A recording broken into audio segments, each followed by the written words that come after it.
Meus caríssimos irmãos, louvado seja nosso Senhor Jesus Cristo e a sua mãe Maria Santíssima.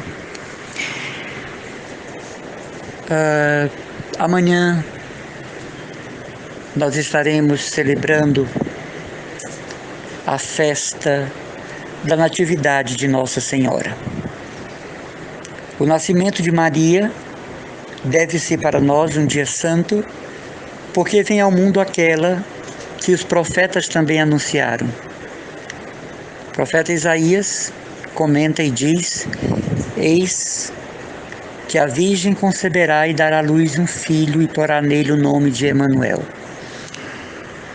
Para nós que seguimos a espiritualidade do Carmelo, reza a nossa tradição que os monges e eremitas que moravam no Monte Carmelo rezavam pedindo o nascimento daquela que seria a mãe do Salvador. Então lá em Haifa, no Monte Carmelo, existe uma fonte, a fonte de Elias, mas também chamada a fonte de Maria. Os carmelitas, os primeiros carmelitas, rezavam em suas celas, em seus desertos, em suas ermidas, pedindo que nascesse logo aquela que seria a mãe do Salvador. E o próprio profeta Elias viu uma nuvem que subia do mar, e depois da nuvem que subia do mar, aí sim veio o sol, veio a aurora. E a tradição carmelitana entendeu que essa aurora que precede o dia é Maria, aquela que vem primeiro preparar o caminho do Filho. Então, a Natividade de Nossa Senhora, celebrada por nós católicos, deve ter uma ênfase totalmente teologal, deve ter uma fonte totalmente alegre para o nosso coração, por celebrarmos o nascimento daquela que gerou Jesus, sem a qual não teríamos Jesus, porque Deus assim dispôs, Deus assim quis. Quando você pensa, meu irmão, que Maria é vontade de Deus, a gente fica admirado de ver nossos irmãos de outros credos não aceitarem Maria. Uma desobediência franca, uma desobediência direta, uma desobediência teimosa. Porque se Deus quis Maria, quem sou eu para não querê-la?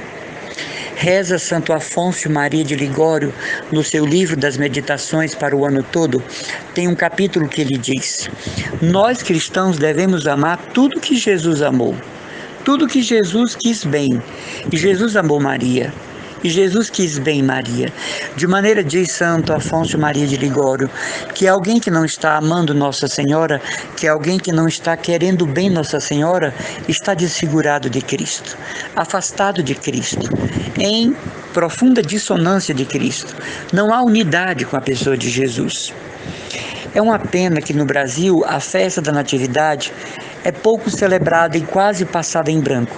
Na Europa não, é uma grande festa, solenidade nas catedrais.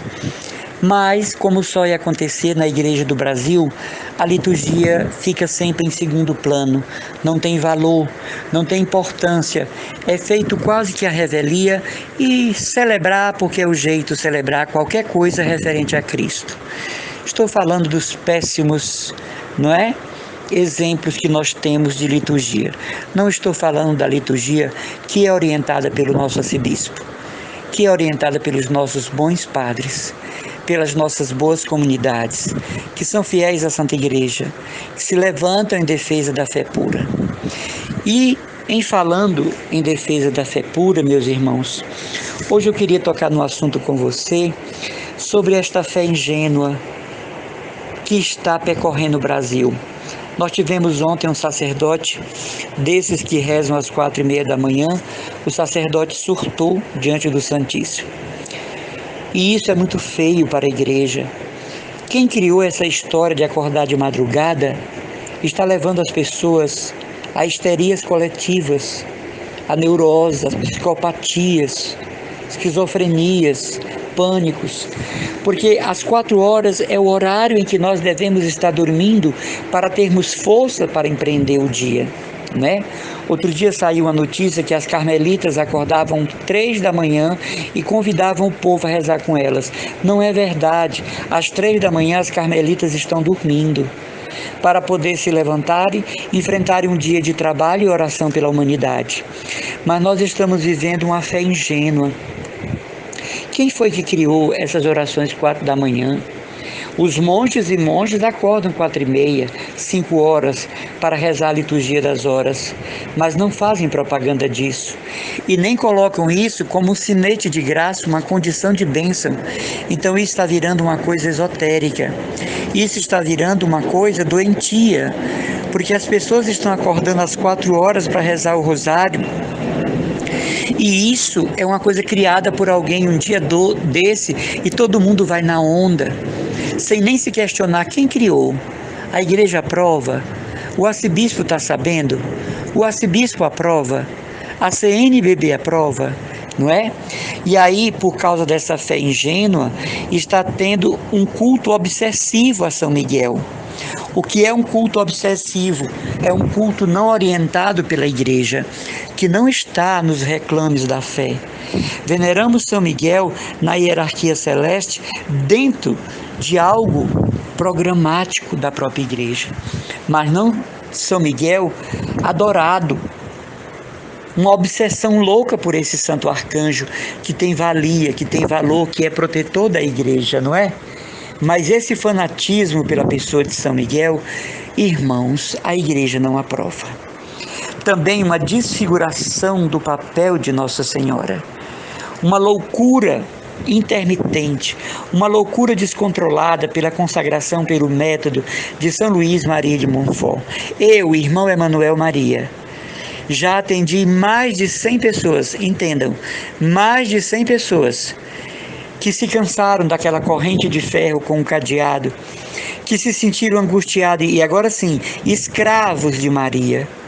Quando o que São Luís Maria quis propor como escravo de Maria é uma feitura espiritual, é uma atitude mística interior e não algo externo que escandaliza. Não, tem pessoas que não usam a pulseirinha discreta, é a corrente, o cadeado comprado em loja, em depósito de construção e colocado um desses cadeados grandes para fechar portão, escandalizando o povo, cansando o braço, desestimulando a fé de quem conhece, proporcionando o fanatismo. Que coisa triste. Conheço um número imenso de pessoas consagradas a Maria pelo método de São Maria de Luís de Montfort, discretas, singelas, como espera e manda a Santa Madre Igreja. Por certo, não foi essa a atitude do santo, por certo, não foi esse o desejo do santo. Isso é uma fé não esclarecida, ingênua e, o que é pior, a caminho do fanatismo. Não é verdade? Isso gera um afastamento real da doutrina de Cristo. Geralmente essas pessoas que estão visitando essas comunidades, que estão aderindo a essas comunidades, elas perseveram no máximo 4 a 5 anos. Depois se cansam, porque é natural se cansar, e se tornam inimigas dessas comunidades, inimigas da igreja, vão para os evangélicos, vão para o espiritismo, abandonam a fé e se tornam ateias. Por quê? Porque a fé é equilíbrio. A fé é equilíbrio, nem tanto nem tão pouco. Dizia Santo Agostinho, a virtude está no meio. Mas quando existe um fanatismo de rezar 24 horas sem parar, coisa que nem os monges de clausura, que nem as monjas de clausura fazem, porque elas têm hora de recreação, elas têm hora de trabalho, elas têm hora para fazer alimentos, elas têm hora para cuidar da arrumação do mosteiro, elas têm hora para cuidar da paz pessoal, elas têm hora de descanso na própria cela. Nós vemos também uma exagerada importância no culto a Maria, que é uma desfiguração da doutrina da igreja. Amamos Nossa Senhora e somos capazes de amarmos loucamente, mas dentro dos parâmetros da fé. Nossa Senhora nada pode sem a autorização de Jesus, tanto que ela é a onipotência suplicante. Nós recebemos graças por meio de Maria, não de Maria. Precisamos entender isso sem problemas, sem trauma. Quando nós achamos que Nossa Senhora é a detentora de graças, nós estamos indo contra a doutrina da Santa Igreja, né? O mistério fidei, o mistério da fé. Então está havendo ultimamente um fanatismo muito grande ao redor de Nossa Senhora, com títulos estranhos, com devoções estranhas, como diz Santa Teresa, com devoções às bobas. E aí essas pessoas se cansam dessas coisas, porque é muito próprio se cansar delas e se afastar delas e se afastar do catolicismo, e não podem mais ouvir nem o nome dessas comunidades que estão com essas devoções aberrantes, como diz Santa Teresa d'Ávila.